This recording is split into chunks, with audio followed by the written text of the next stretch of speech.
Jake Lawson thought he understood the orcas he trained for 15 years, until one turned on him without warning. In front of a cheering crowd, a massive killer whale shattered their bond with a single devastating strike. But just what triggered the violent betrayal, and why did no one stop it before it was too late? Jake Lawson had spent 15 years at OceanWorld San Diego as the lead trainer for a group of orcas. From his first day at the pool's edge, he shared an unspoken bond with the whales. Guests called him the Whale Whisperer. His calm voice and steady hand gave everyone the sense that they spoke the same language. Each show felt like a dance of trust between man and beast. Over the years, Lawson built his career on that trust. He learned every whale's habits and moods. He memorized their dives, the flick of a tail that meant contentment, and the gentle nudges that meant play. Other trainers tried his methods, but none matched his calm confidence. Children waved as he greeted each whale by name. To the park, Lawson's gift proved that powerful animals could form true friendships with humans. But beneath the smiles and applause, there were whispers. One orca named Kanak, a massive bull weighing over 12,000 pounds, had shown odd behavior before. During a simple drill, Kanak hesitated at Lawson's signal. In another session, he slapped his tail so hard that water splashed the trainer's feet. These acts were called quirky, but Lawson felt a chill. He wondered if the whale was testing limits. Some trainers saw Kanak refuse his harness, then spring forward as if to surprise them. On quiet nights, Kanak circled his tank alone and surfaced, staring at Lawson's empty platform. These moments were easy to dismiss. Whales are smart and curious. Park leaders said all was safe. Any worry was met with a smile and the claim that the whale was simply exploring. On a bright February afternoon, the stadium thrummed with families and cameras. Lawson adjusted his wetsuit as he climbed the platform, heart steady. The sun warmed the clear blue pool where the orcas glided in formation. Today's show marked the park's anniversary with new music and special moves. Every seat was full. No one guessed this day would change everything. Next came the free swim, when Lawson and Kanak rose side by side. Kanak nudged Lawson, and the audience cheered. Everything seemed perfect. Backstage, a couple of trainers noticed Kanak's breathing was faster, but they trusted the routine to keep the magic going. As the act reached its peak, subtle changes appeared. Kanak's fin twitched when Lawson turned. His eyes looked serious, not playful. A quick breath echoed from underwater speakers. Lifeguards exchanged uneasy looks. Yet the music played, and the audience filmed the pair. Lawson smiled, unaware of the worry building behind him. No one paused the show. The act pushed their bond toward a breaking point. Then, without warning, Kanak dove deep. Lawson raised his hand, ready for a spin. Instead, the whale burst upward, its body aimed like a missile. In a single blow, Kanak rammed Lawson's side, hurling him from the water with sickening force. The platform shook as gasps filled the air. For an instant, everything froze. The music cut out, cameras swung wildly, and faces went blank in horror. The dream of harmony had ended. Lawson landed with a bone-jarring crash. Kanak struck again, and Lawson sank beneath the surface. Trainers lunged for poles and nets, but the safety gate was stuck. Nets meant for emergencies hung uselessly. Lifeguards tried to open the metal doors, but the locks failed. For 5 terrible minutes, Lawson's arm and leg were dragged as Kanak thrashed, each hit crushing hope. Then, at last, the whale let go. The crowd backed away as alarms sounded. Yet in the tank, chaos reigned. No buzzer or whistle could calm Kanak. A bait bucket tossed in panic drifted, ignored. Staff felt each second stretch into an eternity. Every failed rescue attempt was a cruel reminder of human limits. When Kanak finally released Lawson's limp form, it rose to the surface, silent, still, and already gone. News of the attack spread within hours. Headlines blared that a veteran trainer was killed by a killer whale at OceanWorld San Diego. Social media lit up with grainy videos and shocked comments. Animal rights groups seized the moment, demanding answers. In the park's halls, grief mixed with anger. Investigators arrived to collect samples, measure tank walls, and review logs. A familiar showground had become a scene of tragic neglect. 2 weeks later, a leaked safety report showed OceanWorld broke federal rules a dozen times in 3 years. Gates failed tests, nets were never deployed, and staff lacked plans for rogue whales. Whistleblowers who spoke up were sidelined or forced to sign silence agreements. Lawson's private messages, pleading for breaks in free swims and warning of Kanak's strange shifts, were buried in a manager's desk. That silence cost a life. At dusk, locals and visitors lit candles for Lawson around the empty stadium. The vigil grew, fueled by photos of Lawson smiling by each whale. Tears fell onto notes that read, "Never forget him," and "Listen now." Within days, protests sprang up in other cities. Trainers marched in solidarity with signs that read, "Boundaries save lives," and "Respect the whale." Shared grief forged a bond across seas and cultures. On May 25, 2023, 4 sailors set out on the 66-foot yacht Mystique, bound for Gibraltar under calm skies. The crew, a skipper, a first mate, an engineer, and a deckhand, had planned weeks for this crossing. They loaded fresh food, topped up fuel, and charted a course through the busy Strait of Gibraltar. Spirits were high as they left the Spanish coast behind, eager for open water and the thrill of a blue horizon voyage. The waters off southern Spain can be full of life. Dolphins often race alongside hulls, and seabirds dive for fish near the bow. On that warm May morning, however, the sea was silent except for the yacht's wake. The crew settled into a steady routine, trimming sails, checking instruments, and sharing stories of past trips. Everything felt easy until a shape broke the mirror-like surface ahead. At first, it looked like a dorsal fin slicing through glass. One sailor leaned over, binoculars raised. "Orcas," he said, voice low with wonder. A pod of 5 moved in tight formation, cutting toward Mystique's side. The crew laughed, thinking of lucky wild sightings and quick snapshots. They steered a gentle course to give the whales room. Yet these orcas had a different plan. Without warning, the yacht shuddered. The skipper's cup slid off the table as a deep thud shook the stern.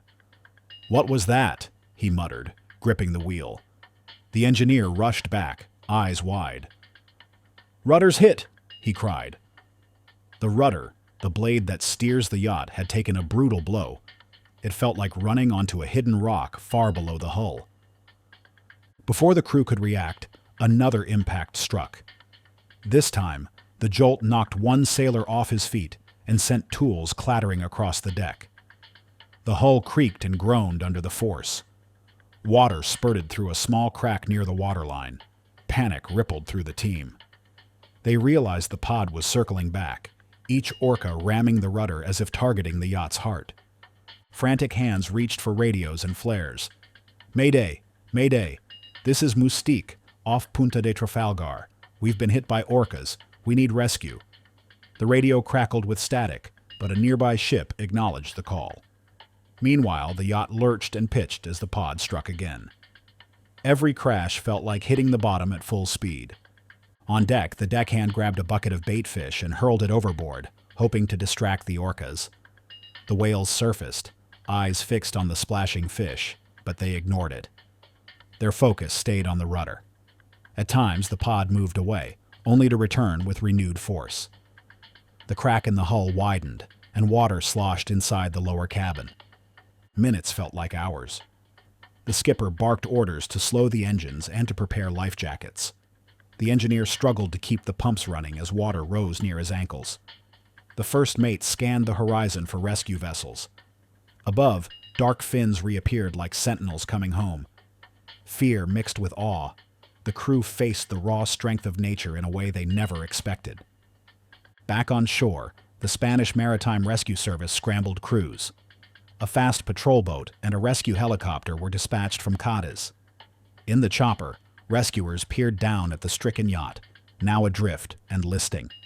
The skipper had managed to shut off the engine to prevent damage, but steering was impossible. The rescue team hovered as the yacht bobbed, its rudder gone and water creeping up the hull. Inside the yacht, the crew heard the distant thrum of helicopter blades. Relief brightened their faces even as the orcas made one last pass.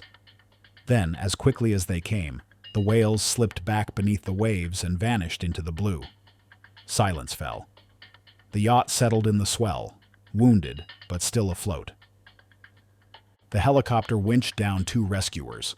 One fast-roped onto the deck to check on the crew, while the patrol boat closed in to attach tow lines. "Everyone okay?" a rescuer asked, voice firm over the wind. Shaken but safe, the crew nodded. They climbed onto the patrol boat, leaving Mystique behind. The tow began, pulling the yacht slowly back to port, its mast bowing like a wounded soldier. Experts later weighed in on why the orcas attacked. Some scientists believe young whales were practicing hunting skills on the moving vessel. Boats can mimic the size and sound of large fish schools, making them tempting targets for curious or hungry orcas. Others point to social learning. Orcas communicate and share new behaviors across pods, so one group's play can spread to another. Evidence for this theory appeared in races around the world. During the 2022 ocean race, some teams reported whales bumping and nudging hulls in the same waters. Researchers noted patterns. When one pod struck a boat, others nearby would copy the tactic. Such mimicry shows orcas' high intelligence and ability to learn from each other. Still, some experts doubt the hunting practice idea. They suggest the whales may simply be exploring an unfamiliar object, using their rams to test its strength. Others propose that the orcas are responding to stress or noise pollution, lashing out at whatever moves through their territory. No single answer fits every case, but all agree the behavior signals a change in wild orca dynamics. Amid the chaos and the questions, one detail shines: the crew's calm under pressure. Each person did their part without panic. The deckhand's quick bait throw, the engineer's steady pumps, and the skipper's clear radio call all kept the team alive. In the face of fear, they worked together, showing that courage and teamwork can meet even the fiercest challenge.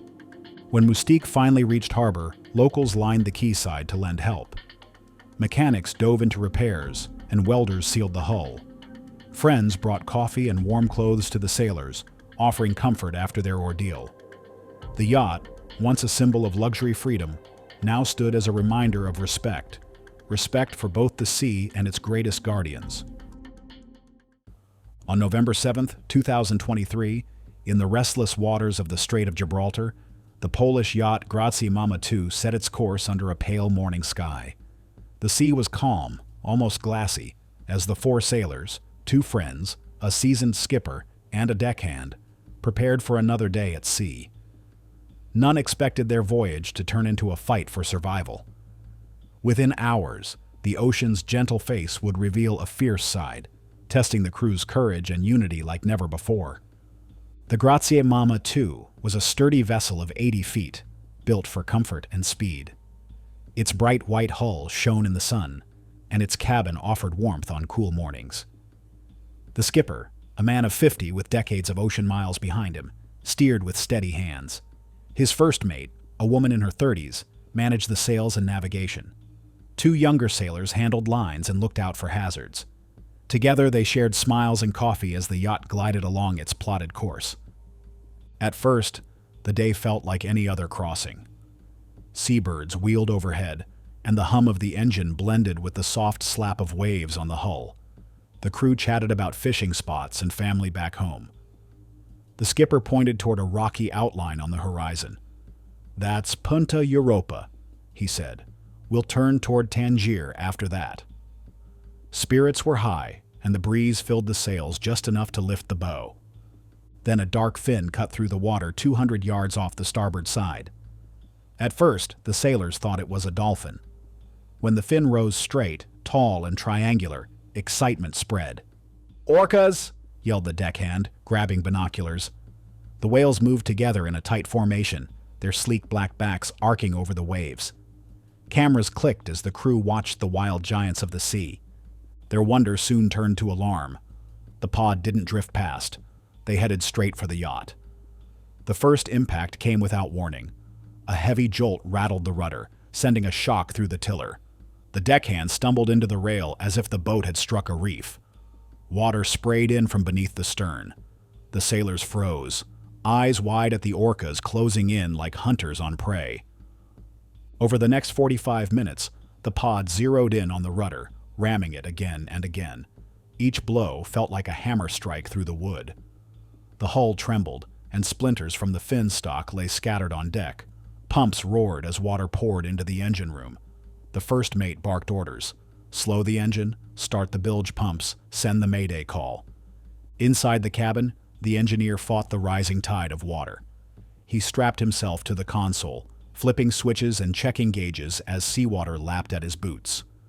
The skipper wrestled the wheel, trying to keep the yacht's bow into the swell, but the rudder was gone, shattered by repeated blows. The vessel spun helplessly, at the mercy of wind and current. All 4 crew members worked without pause, fear giving way to resolve. Above, the orcas circled like sentinels of an ancient code. Sometimes they paused, their black shoulders cutting the surface as if studying their work. Then they struck again, stronger still. The yacht groaned, its bright hull streaked with dark lines of spray. The crew's shouts rose over the pounding water, but the whales paid no heed. Nature had flipped the roles. Humans were now the ones fighting for life. A rescue vessel spotted the battered yacht as the crew launched orange flares. In minutes, a Coast Guard cutter pulled alongside. Lines were thrown, and the sailors scrambled aboard. One by one, they hauled their soaked gear across the gap. No one spoke until the last crew member stood aboard the cutter, drenched and shaken but alive. Behind them, the Gratzy Mama 2 listed slowly, water seeping fast into the hull. Within the hour, the yacht slipped beneath the waves. Its final image was of a crippled hull sliding into the deep, leaving only ripples to mark its passing. The crew watched in silence, hearts heavy with loss for both their ship and the strange power of the orcas. Even as relief washed over them, a solemn respect settled in their minds for the animals that had doomed their journey. Experts now believe these whales acted on a cultural impulse. Just as human groups share dance moves or songs, pods may pass new games from one to another. Ramming moving boats could be a form of play or an echo of hunting tactics perfected on fast-swimming tuna. Nearly 700 such encounters have been logged worldwide since 2020, suggesting a shared behavior spreading across distant waters. Other scientists argue these attacks show orcas' quick learning. When one whale discovers a thrill in tipping over kayaks or testing rudders, its pod may follow suit, driven by curiosity and social bonds. In this view, the whales aren't angry. They're exploring a strange new object, testing what it can withstand. Either way, the behavior reveals orcas' sharp minds and deep connections to each other. Yet amid this story of power and play, the greatest lesson lies in the sailors' response. On deck and below, they worked as one. The engineer kept pumps alive, the first mate managed sails, the deckhand flung flares, and the skipper never lost his calm hand at the wheel. When rescue arrived, each person climbed aboard in turn, their unity proving stronger than fear. Back on land, friends and families greeted the crew with hugs and hot drinks. Local mariners brought extra lines and spare parts for when the Gratzy Mama 2 might rise again. The sailors spoke of the whales not with anger but with awe, creatures so intelligent they turned the rules of the open sea upside down. Their story became one of gratitude, thankful for each other, and a second chance at life.